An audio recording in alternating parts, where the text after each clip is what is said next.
السلام علیکم ناظرین، اس ویڈیو میں ہم آپ کو عظیم مسلمان بادشاہ شاہ فیصل کی ایمان افروز داستان حقیقت کے بارے میں بتائیں گے، جنہیں سازش کر کے شہید کیا گیا۔ شاہ فیصل بن عبدالعزیز 1906 میں سعودی عرب کے دارالحکومت ریاض میں پیدا ہوئے۔ وہ اپنے والد کے تیسرے بڑے بیٹے تھے۔ جس روز وہ پیدا ہوئے اسی روز ان کے ایک بڑے سوتیلے بھائی سعود بن عبدالعزیز کی بھی پیدائش ہوئی تھی۔ دونوں کی پیدائش میں محض 30 منٹ کا وقفہ تھا۔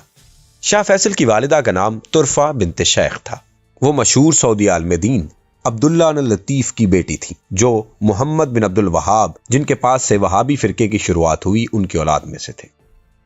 ان کی پیدائش کی خوشی میں ریاض میں مٹھائیاں تقسیم کی گئی۔ 7ویں روز ان کے نانا نے کئی دمبے ذبح کر کے شہر بھر کی دعوت کی۔ یہ شاہ فیصل کا عقیقہ تھا۔ عقیقے کی تقریب میں شاہ عبدالعزیز نے اپنے بیٹے کا نام فیصل رکھا۔ یہ نام ان کے پردادا کے نام پر رکھا گیا تھا۔ شاہ عبدالعزیز کی خواہش تھی کہ ان کے بیٹے شاہ فیصل بھی اپنے پردادا جیسی صلاحیتیں پیدا کریں۔ شاہ عبدالعزیز ابھی 6 ماہ کے تھے کہ ان کی والدہ اس دار فانی سے کوچ کر گئی، اس لیے ان کے نانا نے ہی انہیں پالا۔ نانا کے گھر میں ایک مسجد تھی جہاں بچے قرآن پڑھنے آیا کرتے تھے۔ یہ بچے مسجد کے صحن میں بیٹھ کر پڑھتے تھے اور ان کے استاد زمین پر قلم سے لکھتے تھے اور بچے اس کی نقل کر لیتے تھے۔ اس دور میں عربوں کے پاس جدید سہولتیں نہیں تھیں۔ وہ صحرا کے بدو تھے۔ کتابوں، کاپیوں، کاغذ یا بلیک بورڈ وغیرہ کا ان کے ہاں کوئی تصور ہی نہیں تھا۔ اس لیے شاہ فیصل کی تربیت بھی اسی حالت میں کی گئی۔ عرب ترقی کی دوڑ میں بھلے ہی پیچھے تھے، لیکن جنگی مہارت میں ان کا کوئی ثانی نہیں تھا۔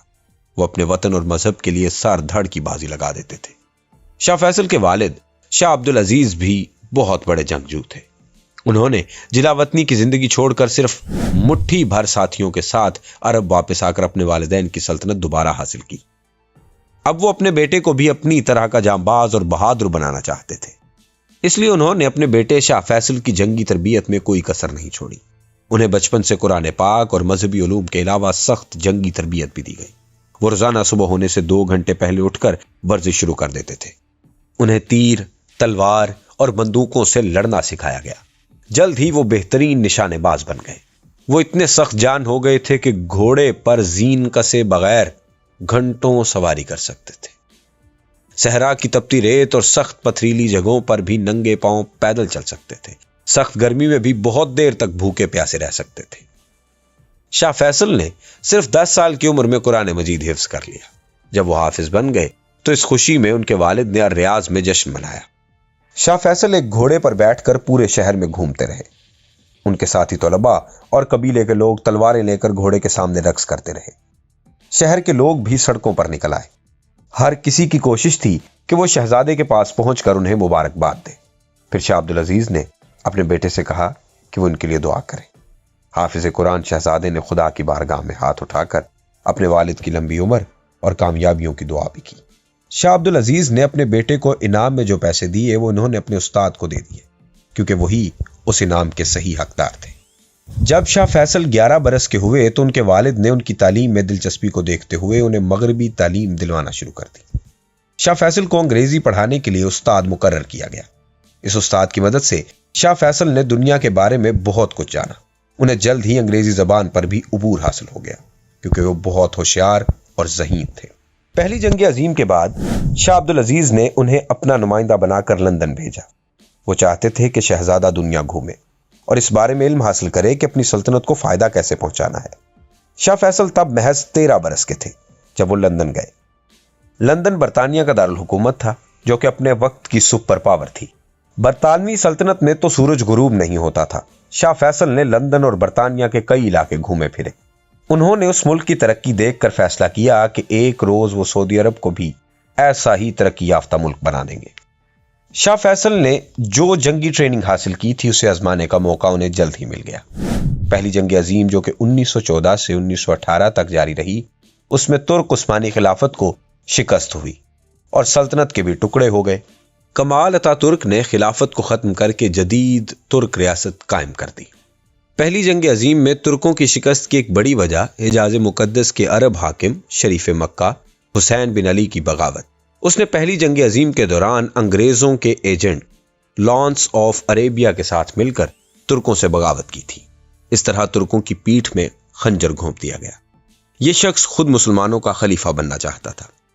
برطانیہ بھی اسی سے ہی حلف لینا چاہتا تھا، کیونکہ اس طرح وہ دنیا بھر کے مسلمانوں کو اپنے کنٹرول میں لا سکتا تھا۔ لیکن مسلمان ترکوں کے غدار اور انگریزوں کے ایک ایجنٹ کو کسی طور بھی اپنا خلیفہ ماننے پر تیار ہی نہیں تھے۔ پہلی جنگ عظیم کے بعد جہاں ہندوستانی مسلمانوں نے ترکی کی خلافت بچانے کے لیے تحریک خلافت شروع کی، وہیں شاہ عبدالعزیز نے جعلی خلیفہ شریف مکہ سے دو ہاتھ کرنے کا فیصلہ کر لیا۔ بعض لوگ الزام لگاتے ہیں کہ شاہ عبدالعزیز نے بھی عثمانی ترکوں سے بغاوت کی تھی۔ یہ الزام بالکل غلط ہے۔ عثمانی ترک شاہ عبدالعزیز اور ان کے خاندان کے شروع سے ہی بدترین دشمن رہے۔ 18ویں صدی سے ہی ان کے درمیان جنگ و جدل کا سلسلہ جاری تھا۔ آل سعود نے کبھی بھی عثمانیوں کی بالادستی قبول نہیں کی تھی اور کبھی ان کے ماتحت بھی نہیں رہنا چاہتے تھے۔ یہ سچ ہے کہ وہ عثمانیوں کے خلاف برطانیہ کے اتحادی تھے اور ان سے اسلحہ بھی لیتے تھے، لیکن برطانیہ شاہ عبدالعزیز سے زیادہ ہاشمیوں کا اتحادی تھا۔ جب آل سعود ہاشمیوں سے جنگ چھیڑتے تھے تو برطانیہ ان کا اسلحہ روک لیتا تھا۔ ویسے بھی عثمانیوں کو دھوکہ تو شریف مکہ اور ان کے ہاشمی خاندان نے دیا تھا۔ ان کا خاندان عثمانی ترکوں سے وفاداری کا حلف اٹھا چکا تھا اور سینکڑوں برس سے عثمانیوں کے ماتحت تھا، لیکن شریف مکہ نے 1916 میں عثمانیوں سے بغاوت کی تھی اور ان سے مکہ مدینہ چھیننے کے علاوہ عراق اور اردن پر بھی ان کا قبضہ کروایا تھا۔ ہاشمیوں اور آل سعود کے درمیان دشمنی کی ایک وجہ یہ بھی تھی کہ شریف مکہ نے آل سعود کی حج پر پابندی لگا دی تھی۔ آل سعود کی سلطنت، جسے نجد کی سلطنت کہا جاتا ہے، اس میں رہنے والا کوئی شخص حج نہیں کر سکتا تھا، اس لیے شاہ عبدالعزیز نے ہاشمیوں کے خلاف اعلان جنگ کر دیا۔ انہوں نے امت مسلمہ کو ایک پیغام بھی جاری کیا جس میں لکھا تھا کہ شریف مکہ اپنے رعایا پر ظلم کرتے، اس لیے وہ خلافت کے اہل نہیں ہیں۔ آل سعود امت مسلمہ کی طرف سے شریف مکہ کی ناجائز اور ظالمانہ خلافت کا تختہ الٹ دیں گے۔ یہ پیغام ان کے بیٹے شاہ فیصل کی مبارک ہاتھوں سے تحریر کیا گیا۔ شاہ فیصل اس وقت تک اپنی سفارتی اور جنگی صلاحیتوں کا لوہا منوا چکے تھے۔ ایک طرف 13 برس کی عمر میں لندن جا کر انہوں نے برطانیہ کو ہاشمیوں کی مدد سے روک دیا تھا، پھر 4 برس بعد 17 برس کی عمر میں انہوں نے حجاز کی ہاشمی سلطنت کے جنوب میں اسیر کی سلطنت پر 6000 جوانوں کے ساتھ حملہ کیا تھا۔ نوجوان شاہ فیصل کی یہ مہم شاندار کامیابی سے ہمکنار ہوئی۔ انہوں نے اسیر کو فتح کر کے اپنے والد کی سلطنت کا حصہ بنا لیا۔ 1924 میں آل سعود کے لشکر حجاز مقدس میں داخل ہو گئے اور جلد ہی مکہ اور مدینہ پر ان کے پرچم لہرانے لگے۔ شریف مکہ فرار ہو کر اردن چلا گیا۔ پھر عرب فوج نے جدہ کا محاصرہ کر لیا۔ شاہ عبدالعزیز نے اس محاصرے کی کمان خود کی، جبکہ شاہ فیصل اپنے والد کے ساتھ اس جنگ میں شریک تھے۔ جدہ میں مسور ہاشمیوں نے 1 سال کے محاصرے کے بعد ہتھیار ڈال دیے۔ یوں شریف مکہ کی جعلی خلافت اپنے منطقی انجام کو پہنچ گئی۔ شاہ عبدالعزیز چاہتے تو حجاز مقدس ملنے کے بعد خلیفہ بن سکتے تھے، لیکن انہوں نے ایسا کچھ نہیں کیا۔ انہوں نے شاہ فیصل کو حجاز مقدس کا گورنر مقرر کیا۔ شاہ فیصل نے گورنر کی حیثیت سے ہاشمی دور میں رائج بدعتوں کا خاتمہ کر کے حجاز مقدس کا اسلامی تشخص بحال کیا، جو آج بھی قائم ہے۔ ہاشمی دور میں مصر سے ہر سال غلاف کعبہ تیار کر کے مکہ بھیجا جاتا۔ مصری لوگ ناچتے گاتے ہوئے یہ غلاف لے کر کعبہ تک پہنچتے۔ شاہ فیصل نے اس بدعت کا خاتمہ کر کے غلاف کعبہ کی تیاری کا کام حجاز میں ہی شروع کروا دیا۔ 1932 میں شاہ عبدالعزیز نے اپنی سلطنت کو سعودی عرب کا نام دے دیا۔ حجاز میں شاہ فیصل نے گورنر کی حیثیت سے حجاز مقدس کی سعودی سلطنت میں شامل ہونے کا اعلان کیا اور الحاق کے دستاویز پر سائن کر دیے۔ ناظرین کرام، شاہ فیصل سعودی عرب کے وزیر خارجہ بھی مقرر ہوئے۔ اس حیثیت سے انہوں نے روس کا بھی دورہ کیا تھا اور وہاں دیکھا تھا کہ کیسے تیل کی دولت سے روس دولت سمیٹ رہا ہے۔ وہ اپنے ملک کو بھی ایسی دولت سے مالا مال کرنا چاہتے تھے۔ انہیں معلوم تھا کہ ان کے ملک میں تیل کے بہت سے ذخیرے موجود ہیں، لیکن کوئی تلاش کرنے والا نہیں ہے۔ شاہ فیصل کے کہنے پر ان کے والد شاہ عبدالعزیز نے امریکی کمپنیوں کو سعودی عرب میں بڑے پیمانے پر تیل کے ٹھیکے دیے۔ ان میں سب سے بڑی کمپنی امریکہ کی اسٹینڈرڈ آئل آف کیلیفورنیا تھی۔ اس کمپنی نے 1933 میں سعودی عرب سے تیل کی تلاش کا معاہدہ کیا۔ اس کمپنی نے کئی برس کی کوششوں کے بعد 1938 میں دمام میں تیل کا ذخیرہ دریافت کر لیا۔ تیل کے دریافت سے سعودی عرب کو بے تحاشا دولت ملی، جسے آل سعود مالا مال ہو گئے۔ اس دولت کی وجہ سے شاہی خاندان کے کچھ لوگ عیش و عشرت میں پڑ گئے، لیکن شاہ فیصل عیش و عشرت کے قریب بھی نہیں گئے۔ وہ شراب و شباب سے دور رہتے تھے۔ انہوں نے کبھی نماز نہیں قضا کی تھی۔ ان میں غرور نام کی کوئی چیز نہیں تھی اور وہ نمود و نمائش سے دور رہتے تھے۔ ان کی کردار کشی کے لیے جھوٹی کہانیاں بنائی گئی، لیکن یہ کبھی ثابت نہیں ہوئی۔ شاہ فیصل وزیر خارجہ کے طور پر ایک بار ہندوستان بھی آئے تھے اور کراچی میں وہ قائد اعظم سے بھی ملے تھے۔ شاہ فیصل نے پاکستان کے قیام کی مکمل حمایت بھی کی تھی۔ وہ امت مسلمہ کو ایک پلیٹ فارم پر اکٹھا کرنا چاہتے تھے۔ ان کی تجربہ کار نظروں نے دیکھ لیا تھا کہ عالمی طاقتیں فلسطین میں یہودی ریاست قائم کرنا چاہتی ہیں۔ شاہ فیصل نے اس کی بھرپور مخالفت کی۔ وہ اسلامی دنیا کی پہلی بڑی شخصیت تھے جس نے یہ بھانپ لیا تھا کہ امریکہ مسلمانوں کا دوست نہیں ہو سکتا۔ اگرچہ ان کے والد شاہ عبدالعزیز امریکہ کے ساتھ دوستی بڑھا رہے تھے اور سعودی عرب میں انہیں فوجی اڈے بھی دے رہے تھے، شاہ فیصل بھی اپنے والد کی وجہ سے کھل کر امریکہ کی مخالفت تو نہیں کر سکے، لیکن وہ دبے لفظوں میں احتجاج ضرور کرتے تھے۔ لیکن ایک موقع پر انہوں نے امریکہ پر اعتماد کرنے کی غلطی کر لی، پھر یہ غلطی انہیں بہت مہنگی پڑی۔ ناظرین کرام، دوسری جنگ عظیم کے بعد امریکہ اور سعودی عرب کے تعلقات بہت خوشگوار تھے۔ شاہ فیصل سعودی وزیر خارجہ کی حیثیت میں امریکہ گئے تھے اور انہوں نے اقوام متحدہ کے قیام کے موقع پر اس کی ممبرشپ بھی سائن کی۔ اقوام متحدہ کے قیام کے بعد انہیں پوری امید ہو گئی کہ اب وہ فلسطین میں کوئی یہودی ریاست نہیں بننے دیں گے۔ وہ سمجھ رہے تھے کہ امریکہ اسرائیل کے قیام کے حق میں کبھی ووٹ۔ اس اعتماد کی وجہ یہ تھی کہ امریکی صدر روز ویلٹ نے دوسری جنگ عظیم ختم ہونے سے پہلے شاہ عبدالعزیز سے ایک ملاقات کی تھی۔ ایک امریکی بحری جنگی جہاز پر ہونے والی ملاقات میں امریکی صدر نے سعودی بادشاہ کو یقین دلایا تھا کہ اسرائیل قائم نہیں ہوگا، امریکہ اس کے حق میں ووٹ نہیں دے گا، یا کم از کم سعودی عرب سے مشورہ ضرور کرے گا۔ اس یقین دہانی کی وجہ سے شاہ فیصل بھی اس حوالے سے پر اعتماد تھے، مگر امریکہ پر اعتماد کرنا ان کی بڑی غلطی بن گیا۔ صدر روز ویلٹ تو دوسری جنگ عظیم ختم ہونے سے پہلے ہی چل بسے۔ ان کی جگہ ہیری ٹرومین امریکی صدر بنے، جو اپنے پیشرو کا وعدہ نبھانے میں کوئی دلچسپی نہیں رکھتے تھے۔ نومبر 1947 میں جب فلسطین کے مسئلے پر ووٹنگ ہوئی تو امریکہ نے اسرائیل کے قیام کے حق میں ووٹ دے دیا۔ جنرل اسمبلی کے 33 ووٹ سے اسرائیل کے قیام کے حق میں فیصلہ ہو گیا۔ اس فیصلے سے شاہ فیصل کو اتنا غصہ آیا کہ انہوں نے سعودی عرب واپس پہنچ کر کہا کہ اگر میرے بس میں ہوتا تو میں آج امریکہ سے سارے تعلقات ختم کر دیتا۔ لیکن مسئلہ یہ تھا کہ ان کے والد شاہ عبدالعزیز بادشاہ تھے اور وہ مصلحتاً امریکہ سے تعلق ختم کرنے کے حق میں نہیں تھے۔ شاہ فیصل کے ساتھ دوسرا مسئلہ یہ تھا کہ وہ ابھی فوری بادشاہ نہیں بن سکتے تھے۔ سعودی رواج کے مطابق بادشاہت پر ان کے سوتیلے بڑے بھائی سعود بن عبدالعزیز کا حق تھا، جو کہ شاہ فیصل سے صرف 30 منٹ پہلے پیدا ہوئے تھے۔ اس لیے ان کے والد شاہ عبدالعزیز نے انہیں اپنا جانشین مقرر کر دیا، حالانکہ وہ اپنے اس بیٹے کی صلاحیتوں کے اتنے قائل نہیں تھے کہ حسرت سے کہا کرتے تھے کہ کاش میرے پاس فیصل جیسے 3 بیٹے ہوتے۔ 1953 میں شاہ عبدالعزیز اس دار فانی سے کوچ کر گئے۔ ان کی جگہ سعود بن عبدالعزیز بادشاہ بنے اور شاہ فیصل کو ان کا ولی عہد مقرر کر دیا گیا۔ سعود بن عبدالعزیز ایک عیاش بادشاہ ثابت ہوئے۔ ان کی 100 سے زائد بیویاں اور لونڈیاں، 24 محل، بے شمار قیمتی گاڑیاں تھیں۔ وہ شراب کے بھی شوقین تھے۔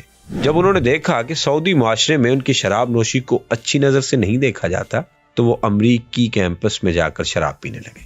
ان کے دور میں امریکہ سعودی عرب میں اپنے اڈے قائم کر چکا تھا۔ اس کی تیل نکالنے والی کمپنیوں کی کنسٹرکشن سائٹس پر امریکی انجینئرز کے رہنے کے لیے جو جگہ بنی ہوئی تھی وہاں کھلے عام شراب پی جاتی تھی اور عیاشی کا بازار گرم ہوتا تھا۔ بدقسمتی سے سعودی بادشاہ بھی ان محفلوں میں شریک ہوتے تھے اور وہاں بیٹھ کر شراب پیتے اور داد عیش دیتے۔ شاہ سعود کی عیاشی اور فضول خرچی اس حد تک بڑھ چکی تھی کہ دارالحکومت ریاض کی آدھی بجلی سے صرف شاہ کے محلوں میں ایئر کنڈیشنر چلتے تھے، ساتھ ہی نئے نئے محلوں کی تعمیر کا سلسلہ بھی جاری تھا۔ شاہ سعود کی بادشاہت کے پہلے چند برس میں ہی سعودی عرب کا قرض $200 ملین سے بڑھ کر $480 ملین ہو گیا۔ سعودی کرنسی ریال کی قیمت آدھی گر چکی تھی۔ قرضوں اور مہنگائی کی وجہ سے کئی سرکاری منصوبے روکنا پڑ گئے۔